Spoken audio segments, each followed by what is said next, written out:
Hello everyone and welcome back. Today I will be reviewing the film The Last Showgirl.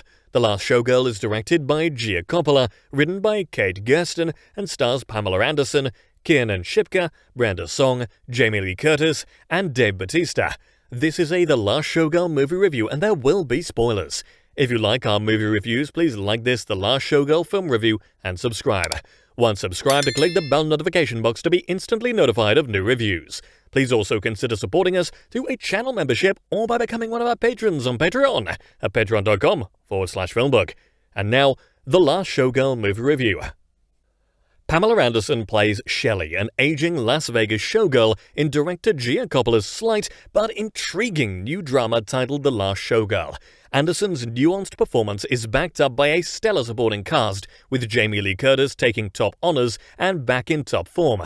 While the story of a fading entertainer is kind of old hat, Anderson gives her role a lot of energy and heart, though the movie never necessarily makes us believe she has been doing what she's been doing for around 30 years. Still, the film ably draws the viewer into the situations it portrays.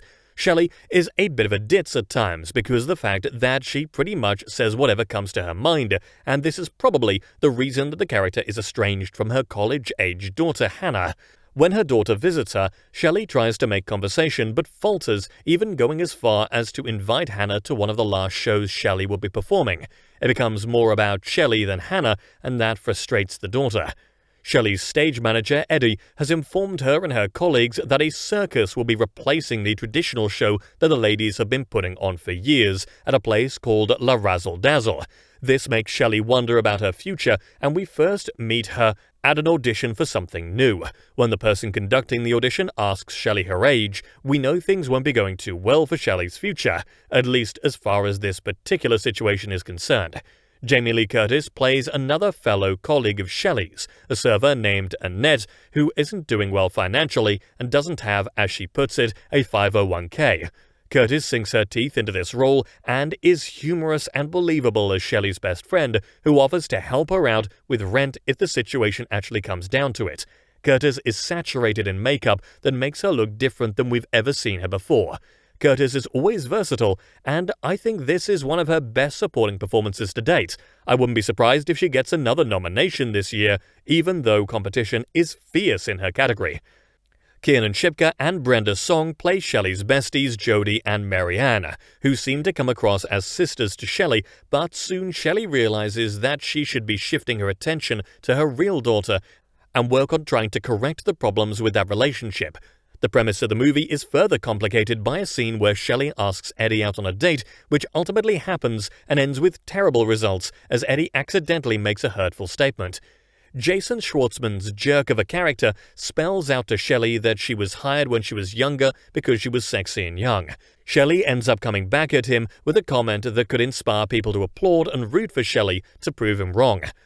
The Last Showgirl doesn't have a lot of meat on its thematic bones. However, Anderson plays her role in such a way that her character is both committed and naive simultaneously. We can respect her. She has resigned herself to a dead-end career which has only gotten her so far in life.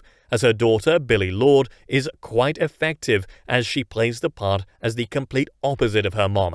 When Shelley asks about her daughter's boyfriend and finds out that she doesn't have one, Shelley couldn't be further from understanding what's going on, but at least she tries, and that's what makes her so admirable.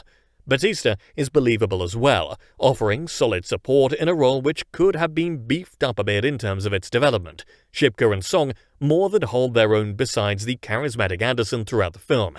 In the end, if The Last Showgirl feels somewhat incomplete, it's because Coppola's film isn't ready to answer the hard question of what's going to happen to Shelley when the end credits come up.